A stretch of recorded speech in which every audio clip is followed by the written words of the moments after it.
thank you for joining Wars of the Rosies. As we continue with part 10, Jan or Johann Baptista van Helmont, from the Orders of the Great Work by Manly P. Hall. Jan or Johann Baptista van Helmont.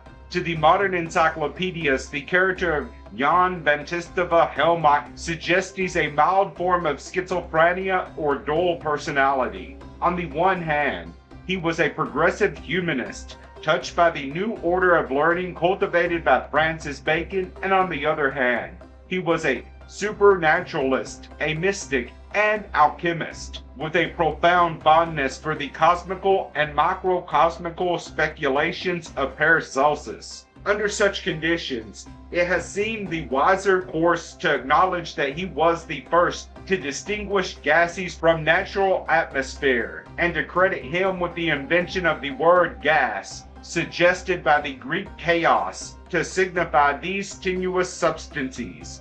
Van Helmont was born of a noble family in Brabant in 1557. He was a lecturer on physics in the university at 17 and a doctor of medicine at 22. By the time he secured his doctorate, he was familiar with the theory and practice of medicine from Hippocrates to Avicenna. Although a licensed physician, he was less inclined towards practice than towards theory, and devoted most of his time and means to research. After 10 years of devotion but unsuccessful experimentation, he came upon a wandering Paracelsian chemist, or maybe a Hermetic initiate, through whom he gained certain choice secrets of the alchemical art. Convinced that he possessed important keys to chemical analysis, Van Helmont retired to a castle near Brussels, where he lived in almost complete retirement. He only ventured forth to minister to his sick neighbors, whom he treated without charge. He declined court appointments and lived in seclusion and scholarship till his death, which occurred in 1644. The writings of Van Helmont reveal familiarity with the best classical authors and, at the same time, much reflection and original thinking. His character was above reproach, and he was untouched by the vices and corruptions of his day. He enjoyed the admiration and respect of his more enlightened contemporaries, but had few intimates. Jan or Johann Baptista van Helmont.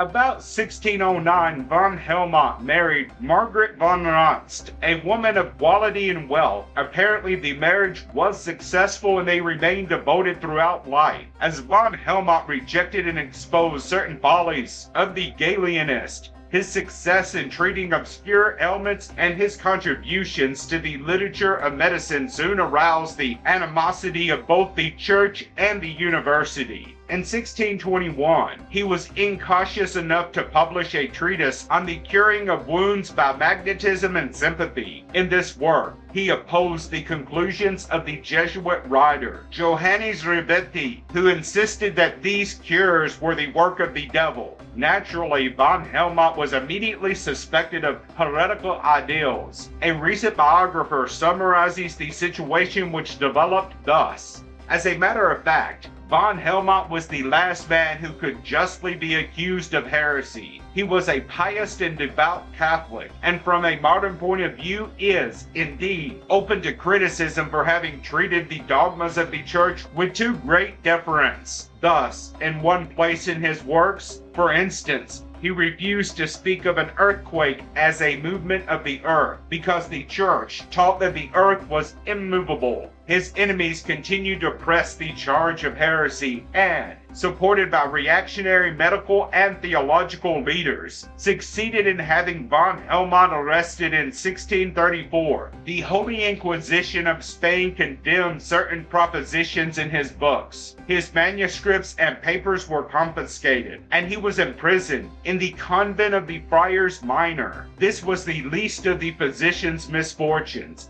However, for he was released after 2 weeks by posting a very large bell, said to have been supplied by his father-in-law. He was then permitted to serve his term in his own house. The larger tragedy was the sickness of his 2 older sons.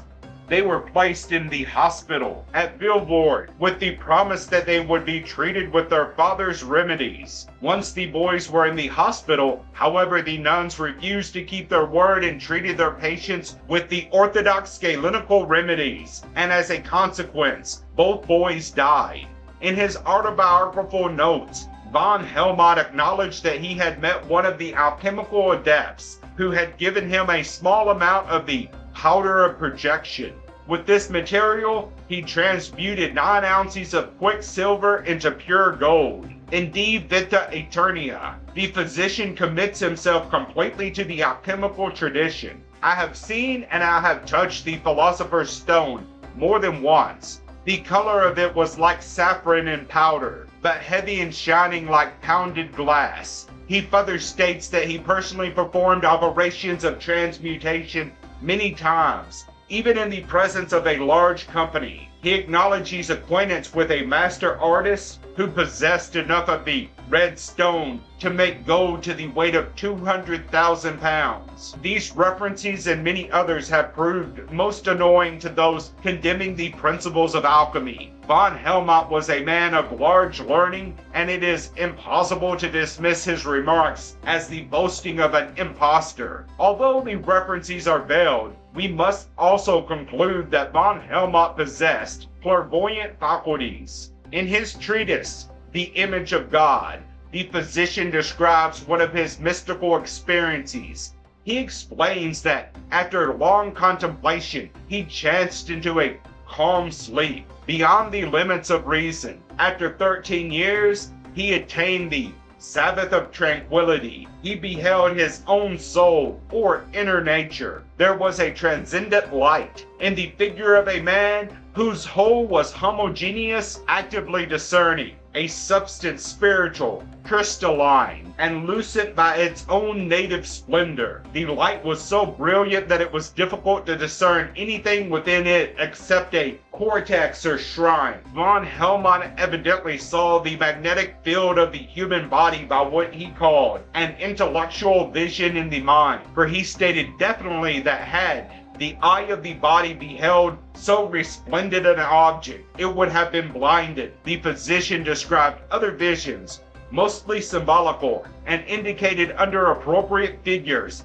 his initiation into esoteric schools. In one of his dreams, von Helmont beheld the vaults of nature. He seemed to see Galen with a tiny lamp enter the vaults and, stumbling, almost fell over the threshold. Later, Paracelsus, bearing a torch, entered the darkened chambers, using a thread, like that of Ariadne, that he might be able to retrace his steps. Paracelsus, unfortunately, filled the vaults with fumes from the smoke of his torch. Von Helmont himself then attempted to explore the mysterious rooms with his own small lantern, and proceeding according to the rules of caution, there saw far other things than the foregoing company of ancestors had described. The writings of this great chemist deserve much more consideration than they have yet received. He was not only a pioneer in the sciences, but was also one of the outstanding mystical philosophers of the modern world.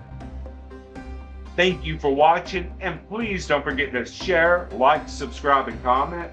And if you can, please consider donating towards the Rosies. Links to PayPal and Patreon are in the description. Thank you so very much.